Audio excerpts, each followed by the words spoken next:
aduna maitai na masing handarak pagi maruay ba maram nupi sing angang pukta na bani angang pukta ba tagini angang yam na pukta ba se masina maram oiraga akoi maitai gi masing handarak pani yai ko laik tame laik tam basi mayang kambirang mani sahi kuni pak mapun kutha bok tami ko laik tam badu loishala ka da kari mu haire ai di thabak tau gini na haire thabak tau gini haire adagi thabak adum ngai le re thabak tau da kadi sen thok da kadi ai kanana thakani sine ko adagi di pare anyway yum pale kanda angang ama poe adu atopa mangang poksina matai manau khana kanda angang si kanana semdun harane bako sumai tore aduna di kadore angang popaki matam se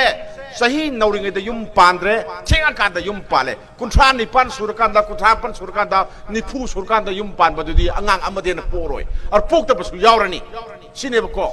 aduna maitai na masing handarak paki maroi ba maram nupi sing angang pokta na bani angang pokta batagini angang yamna pokta base masina maram oiraga akoi maitai gi masing handarak pani yai ko mayam masing handarak pasina kari solke do ai muhajarake ko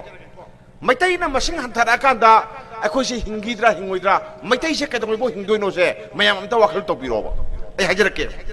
maitai se mutoro bani ko kuiroi landi to khro ko maitai se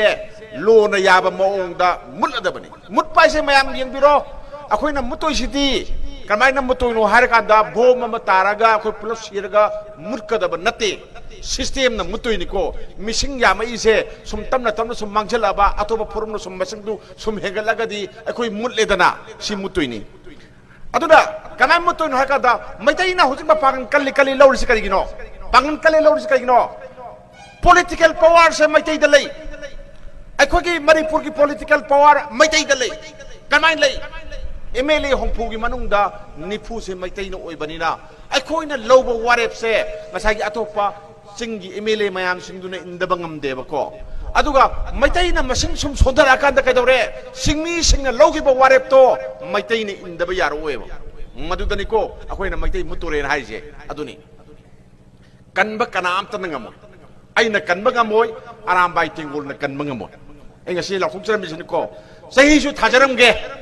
sahi tara mangagi manung da maitai ai khoi sa karmai tau ge sai yengo ngasi ai lai mamang dan le pang ngangin ko ngang se hayeng yengo sai tranga se mayam loi hingini na akoi maitai karmai tau ge sam ti maram harak ke ai hajara ge india ka mena la thokre 2026 ko 25 harasi 25 sida mikok tigani hai mikok eti kano mi masing tigani hai bani tau ko angang janoi tau pung chang na tau noi ni yam maru se ko akhoi gi ne census sai duni english ta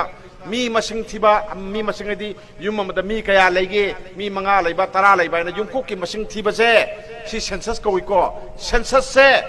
2025 sida tawrane ba handak ki chai da tawne ba ko aduga census se karam matam da loini 2026 ta loine ba ko hek loi baga delimitation tongni delimitation ni kaino delimitation ni yango akoi assembly constituency kaya no hongphu leidana hongphu leidi se MLA se hongphu ti dum leiba aduga kendra se samdok ko doriba kakching se leigadra leiroi khangre kamai leidun leiroi khangya gari kakching ki missing se hojik voter se kaya leigya kanda lising kutha manga lei lor se bako kutha manga lei basida akoi ki Manipur gi apun ba mi masing se masing jina kendra hongphu sida assembly sit hongphu sida yentho kanda kendra bang gi saga do mi se lising humda na saga dabni voter humda na lising humda na sane yar gadi si sudre na kakching ji sudre kutha nga da ngai rabna tangkhai mo le ko wala barina kakching ji muthatlo adugo wogai da pullo nabani si masing yam da barina har kakching adum mule wogai on grese si ole ko sumain taw kana maitai na akhoi na MLA oina phangamba sitse handak kisida nipan dagi na tarabo mangkhane maitai na oiramba sitse nipan dagi na tarabo mangkhani kai na mangto sing ko akhoi gi maitai gi masing se akhoi na yengba kanda lakh tara manga dagi hendi only 15 lakh sakte ne khoi lei je ko